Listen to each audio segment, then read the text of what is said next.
প্রিয় একাদশ শ্রেণীর শিক্ষার্থী বন্ধুরা, আজ তোমাদের বাংলা ফার্স্ট সেমিস্টারের একটা কবিতা বিদ্যাসাগর, যেটি মাইকেল মধুসূদন দত্ত রচিত। কবিতাটি লাইন ধরে ব্যাখ্যা, বিশ্লেষণ, সারসংক্ষেপ এবং সবশেষে এমসিকিউ প্রশ্ন উত্তর সমেত আজকের এই ভিডিওতে তোমাদের সাথে শেয়ার করব।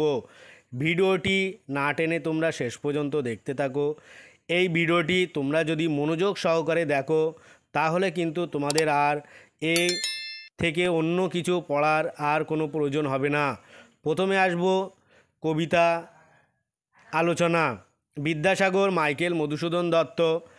বিদ্যার সাগর তুমি বিখ্যাত ভারতে, করুণার সিন্ধু তুমি সেই জানে মনে, দিন যে দিনের বন্ধু উজ্জ্বল জগতে, হেমাদ্রির হেম কান্তি অম্লান কিরণে, কিন্তু ভাগ্য বলে পেয়ে সে মহাপর্বতে, যে জন আশ্রয় লয় সুবর্ণ চরণে, সেই জানে কত গুণ ধরে কত মতে, গিরিশ কি সেবা তার সে সুখ সদনে, দানে বাড়ি নদীরূপ বিমলা কিঙ্করী, যোগায় অমৃত ফল পরম আদরে, দীর্ঘশির তরুদল দাসরূপ ধরি, পরিমলে ফুল কুল 10 দিশ ভরে, দিবসে শীতল শাসী ছায়া বনেশ্বরী, নিশায় সুশান্ত নিদ্রা ক্লান্তি দূর করে।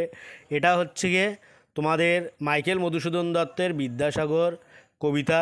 এই কবিতাটি প্রথমে পাঠ করলাম, এবার তোমাদের কবিতাটি বিশ্লেষণ করে শোনাবো, আর শেষে এমসিকিউ প্রশ্ন উত্তর থাকছে। প্রথমে, বিদ্যার সাগর তুমি বিখ্যাত ভারতে, করুণার সিন্ধু তুমি সেই জানে মনে, দিন যে দিনের বন্ধু। এই চরণতে কি বলা হচ্ছে? ঈশ্বরচন্দ্র বিদ্যাসাগরকে কবি বলছেন, তুমি বিদ্যার সাগর নামে ভারতে বিখ্যাত, কিন্তু হে দিনের বন্ধু, তুমি যে করুণারও সমুদ্র। একথা সেই জানে যে দিন বা দরিদ্র, সে কিন্তু জানে যে সে করুণার বন্ধু। এখানে চরণের শেষে অবস্থিত দিনের বন্ধু অংশটি সম্বোধন রূপে ব্যবহৃত হয়েছে।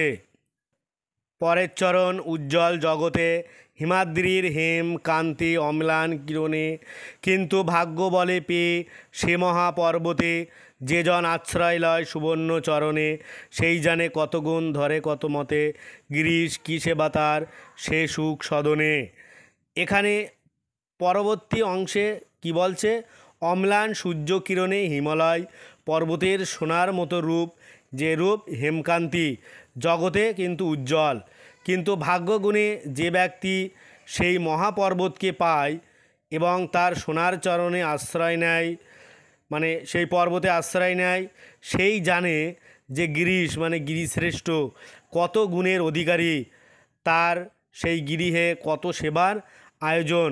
এই কটি চরণে কিন্তু বিষয়বস্তু এরকমই, যে পর্বতের চরণে যে আশ্রয় নেয় সেই কিন্তু জানে যে তার গুণ কত।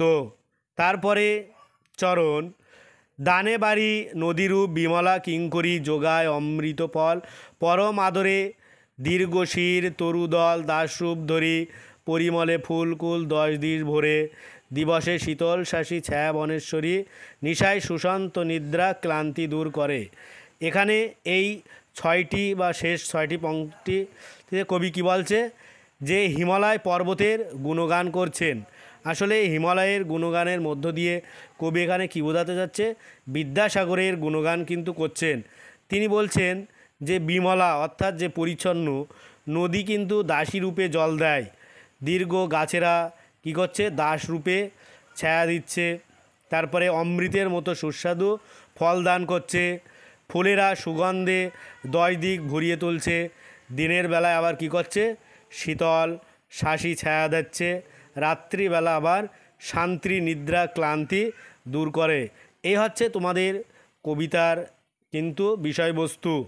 এবার আসবো তোমাদের এমসিকিউ প্রশ্ন নিয়ে আলোচনা।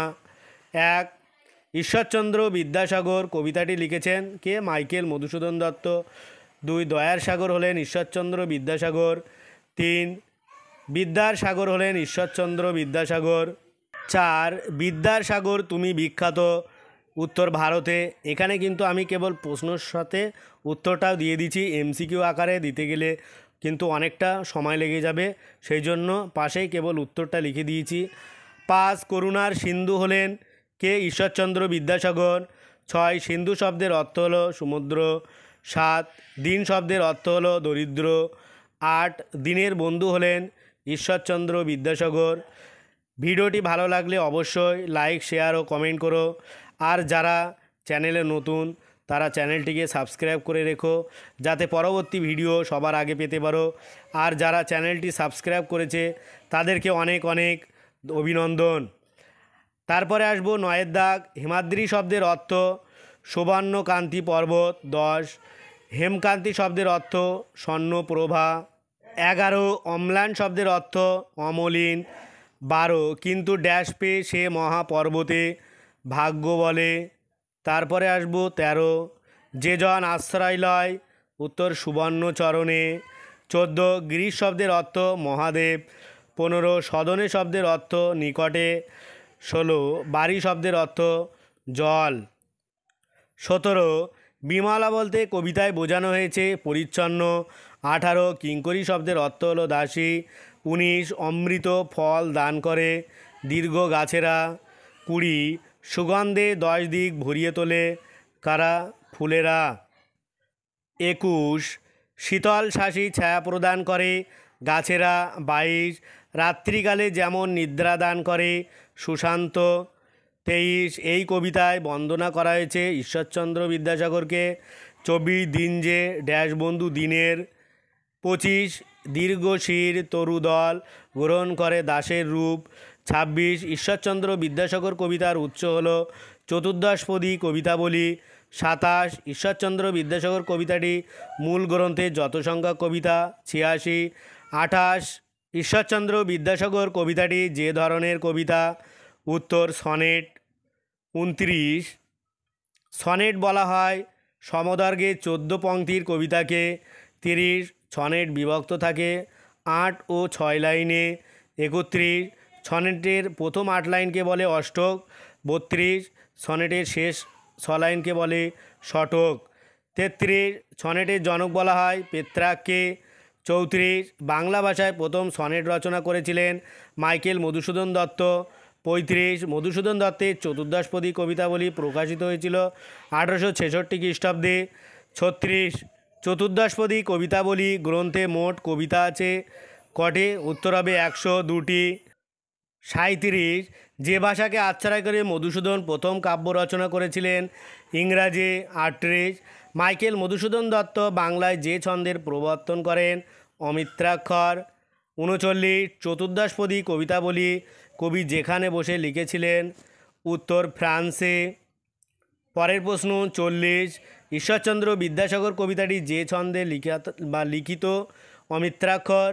41 সেই জানে মনে এখানে যার জানার কথা বলা হয়েছে মধুসূদন দত্তের। 42 হেমকান্তি কার? হেমাদ্রির। 43 কবিতায় হেমাদ্রির হেমকান্তের সঙ্গে তুলনা করা হয়েছে বিদ্যাসাগরের জ্ঞান ও হৃদয়ের দ্যুতিকে। 44 কিরণ শব্দটির অর্থ আলোকরশ্মি। 45 যাকে কবি ভাগ্যবান বলে মনে করেছেন? উত্তর যে মহাপর্বতের সুবর্ণ চরণে আশ্রয় পায়। 46 কবি নিজেকে মনে করেছেন ভাগ্যবান। 47 বিদ্যাসাগরের সুমহান হৃদয়কে যে পর্বতের সঙ্গে তুলনা করা হয়েছে? হিমালয়। 48 যার সুখ সদনে সেবার কথা বলা হয়েছে? উত্তর গিরিশের। 49 যে বাড়ি দান করে? উত্তর নদী।